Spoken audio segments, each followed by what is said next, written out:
keutamaan surat Al-Fatihah. Bapak Ibu ingkang minulya, wonten kathah estunipun hadis Nabi ingkang ngendikaken babagan keutamaan. Kados ingkang dipun ngendikaken Imam Al-Qurtubi, kathahipun ingkang ngendikaken babagan keutamaan, nanging kita perlu berhati-hati ngengi babagan masalah keutamaan-keutamaan ingkang magepokan kalian fi fadli suwaril Quran, babagan keutamaan surat-surat wonten ing Al-Qur'an. Sebab kathah al-ahadisul kadzibah, hadis-hadis ingkang dusta, menika hadis palsu, wal akhbarul batilah, termasuk khobar-khobar ingkang batil ingkang magepokan kalian fadilah.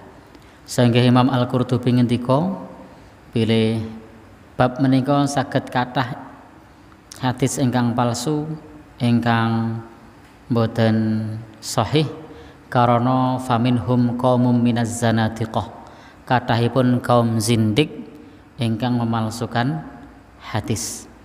Sehingga kita perlu berhati-hati saking ulah kaum zindik ingkang memalsukan hadis. Sehingga Bapak Ibu kita perlu berhati-hati mengingi amal soleh menika, kita perlu berpegang dengan hadis yang sahih. Kita perlu berpegang dengan hadis yang sahih.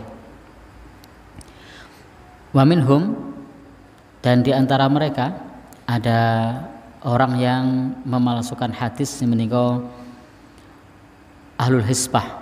Mereka mencari untuk liwajhillah. Mereka sengaja memalsukan hadis untuk mencari ridho Allah. Aneh kan?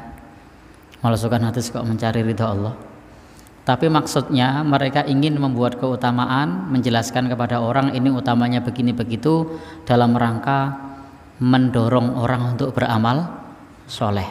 Tetapi caranya salah. Kalau yang pertama tadi adalah kaum zindik yang sengaja untuk membisikkan keraguan di dalam dada manusia dengan dibuat hadis palsu sehingga orang-orang kemudian akan ragu. Tetapi kalau golongan yang kedua ini, mereka memalsukan hadis tujuannya untuk agar orang-orang dekat dengan Al-Quran. Tetapi cara ini adalah cara yang salah. Tidak semestinya mengajak orang dengan cara berdusta, dengan membuat keutamaan-keutamaan yang sifatnya adalah palsu. Baik, keutamaan di dalam surat Al-Fatihah ada beberapa. Kita lihat di kitab ini disebutkan di antaranya adalah surat Al-Fatihah ini As-Sab'ul Masani wal Qur'anul Azim alladzi, yang diberikan oleh Allah Subhanahu wa taala kepada Rasulullah sallallahu alaihi wasallam. Sehingga di sini disebutkan sebagai surah hiya a'dhamus surah, surat yang paling agung. Jadi surat Al-Fatihah ini merupakan surat yang paling agung, surat yang paling besar di dalam Al-Qur'an. Masih ingat kemarin sempat kita bahas ketika membahas salah satu nama dari surat Al-Fatihah adalah Alhamdulillahirabbil alamin. Jadi surat Al-Fatihah itu juga disebut surat Alhamdulillahirabbil alamin.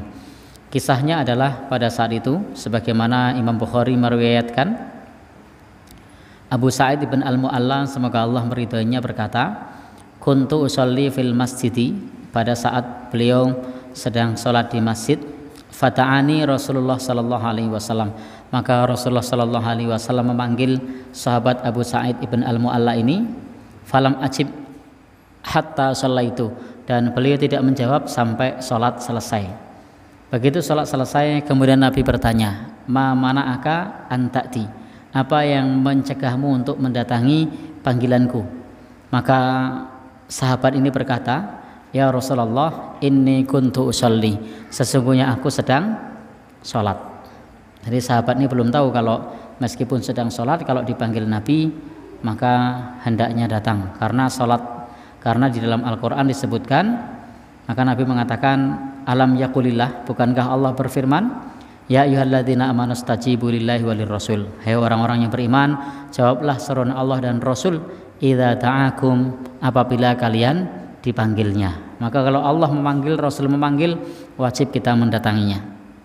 Nah, pada saat itu Rasul kemudian bersabda, la u'allimannaka, sungguh aku akan benar-benar akan mengajarkan kepadamu surah hiya a'dhamus suwar, surat yang merupakan surat yang paling agung fil Quran, di dalam Al-Quran. Qabla an takhruja minal masjid, sebelum kamu keluar dari masjid. Jadi Rasul berkata kepada sahabat ini, akan aku ajarkan kepadamu surat yang paling agung, surat yang paling besar di dalam Al-Quran sebelum keluar dari masjid. Summa akhadha biyadi, kemudian Rasul pun menggandengnya. Falamma arada ayakhruja, maka ketika sahabat ini hendak keluar dari masjid, maka kemudian ketika Rasul hendak keluar dari masjid, maka sahabat ini berkata, qultu lahu, ya Rasulullah, alam takul law allimannaka, wahai Rasul, bukankah engkau tadi berkata, aku benar-benar akan mengajarkanmu surah hiya a'dhamus surah, surat yang paling agung dalam Al-Quran. Maka Rasul menjawab, surat Al-Fatihah atau surat Alhamdulillahirabbil alamin. Sehingga tidak ada surat yang paling besar, surat yang paling agung keutamaannya dibandingkan dengan surat Al-Fatihah.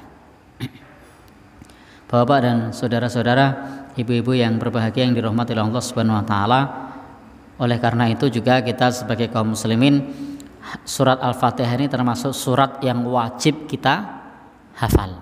Jadi surat yang wajib dihafal dan wajib kita hafal. Bahkan seorang muslim kalau tidak hafal Al-Fatihah itu dosa apa tidak? Berdosa. Jadi seorang muslim kalau tidak hafal Al-Fatihah itu berdosa. Tapi kalau tidak hafal Al-Baqarah tidak berdosa. Kalau tidak hafal surat Al-Imran tidak berdosa. Tapi kalau seorang muslim kok tidak hafal Al-Fatihah, yang sudah balik ya, kalau masih bayi ya enggak, yang sudah balik kok tidak hafal surat Al-Fatihah, maka statusnya berdosa. Karena agungnya surat ini, besarnya keutamaan surat ini, maka setiap muslim wajib hafal surat Al-Fatihah. Termasuk sholat yang kita kerjakan tidak akan sah kalau tidak membaca surat Al-Fatihah. La sholata liman lam yaqra bi Fatihatil kitab. Tidak ada sholat bagi orang yang tidak membaca surat Al-Fatihah. Kecuali dalam mazhab Hanafi nanti ada bahasan khusus, karena memang dalam mazhab Hanafi itu nanti punya pandangan yang berbeda terkait membaca surat Al-Fatihah di dalam sholat. Baik, keutamaan yang berikutnya di sini rawal Imam Ahmad meriwayatkan fi musnadihi, di dalam musnadnya, bahwasanya Ubay bin Ka'ab qara'a 'alan Nabi sallallahu alaihi wasallam umul Quran. Beliau membaca umul Quran. Apa itu umul Quran? Surat Al-Fatihah. Karena Al-Fatihah juga diberi nama selain ummul kitab juga ummul Quran. Faqala Rasulullah sallallahu alaihi wasallam, maka Rasulullah sallallahu alaihi wasallam bersabda, walladzi nafsi biyadihi, demi zat yang jiwaku berada di tangannya.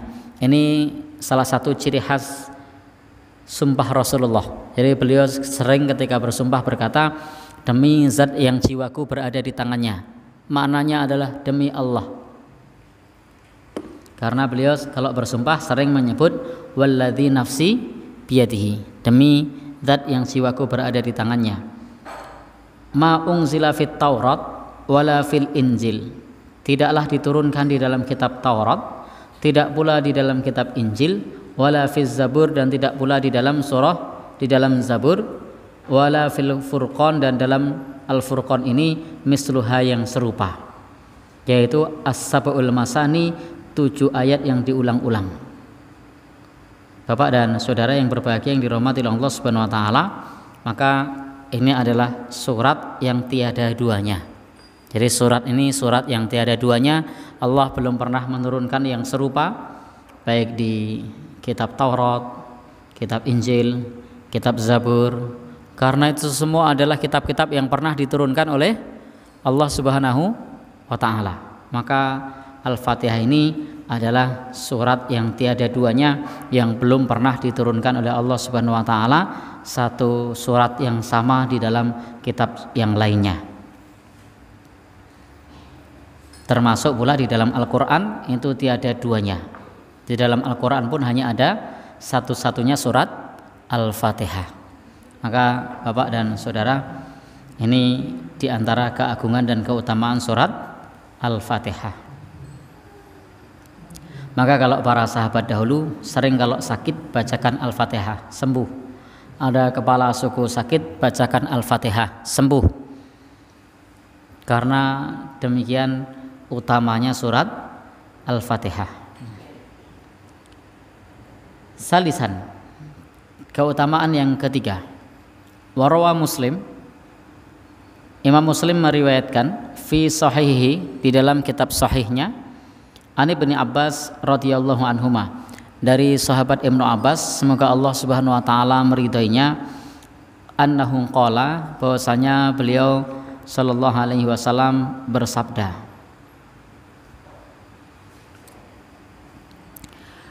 bainama Jibrilu alaihi salam qa'idun indan Nabi sallallahu alaihi wasallam, ketika malaikat Jibril duduk atau berada di samping Nabi sallallahu alaihi wasallam. Jadi Bapak dan Saudara yang berbahagia, yang dirahmati Allah Subhanahu wa taala, pada saat itu malaikat Jibril sedang berada di sisi Nabi sallallahu alaihi wasallam. Sami'a naqidan min fawqihi, maka pada saat itu mendengar suara dari atasnya. Kemudian mendengar suara dari atas, farafa'a ra'sahu, lalu beliau pun mendongakkan kepalanya. Faqala, kemudian beliau berkata, hadza babum minas sama', ini adalah pintu langit, futihal yaum, yang pada hari ini dibuka, yang lam yaftah qat, yang belum pernah dibuka sekalipun, illal yaum, kecuali hari ini. Jadi pintu langit belum pernah dibuka kecuali pada hari tersebut. Fanazala minhu malakun, maka turun padanya malaikat. Faqala hadza malakun nazala il ard, ini adalah malaikat yang turun ke bumi. Lam yanzil qat illal yaum, yang belum pernah turun sekalipun kecuali hari ini. Kemudian mengucapkan salam dan berkata, aku kabarkan kepada kalian binuraini, dengan dua cahaya, qad utituhuma, yang diberikan kepada utitahuma, yang diberikan kepadamu keduanya, yang belum pernah diberikan kepada seorang nabi pun sebelummu. Apa itu? Jadi dua cahaya yang diberikan kepada Nabi sallallahu alaihi wasallam yang belum pernah diberikan kepada seorang nabi pun sebelumnya. Maka itu adalah Fatihatul Kitab, adalah surat Al-Fatihah. Yang kedua adalah khawatim, penutup suratul Baqarah, surat Al-Baqarah. Jadi surat Al-Fatihah dan penutup surat Al-Baqarah. Jadi 3 ayat atau 2 ayat terakhir dari surat Al-Baqarah.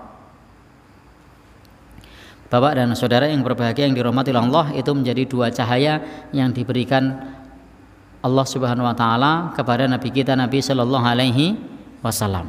Dan kita juga sama-sama tahu bahwa 3 atau 2 ayat terakhir dari surat Al-Baqarah memiliki keutamaan yang agung.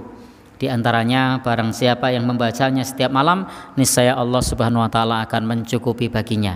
Termasuk salah satu cara untuk melakukan penjagaan rumah selain membaca surat Al-Baqarah secara penuh, itu adalah bisa dengan cara membaca 3 ayat terakhir dari surat Al-Baqarah. Niscaya itu sudah mencukupi. Maka tidak perlu seorang muslim mengeluhkan rumahnya angker atau rumahnya diganggu dan lain-lain kalau dia membiasakan membaca 3 ayat terakhir surat Al-Baqarah setiap malam.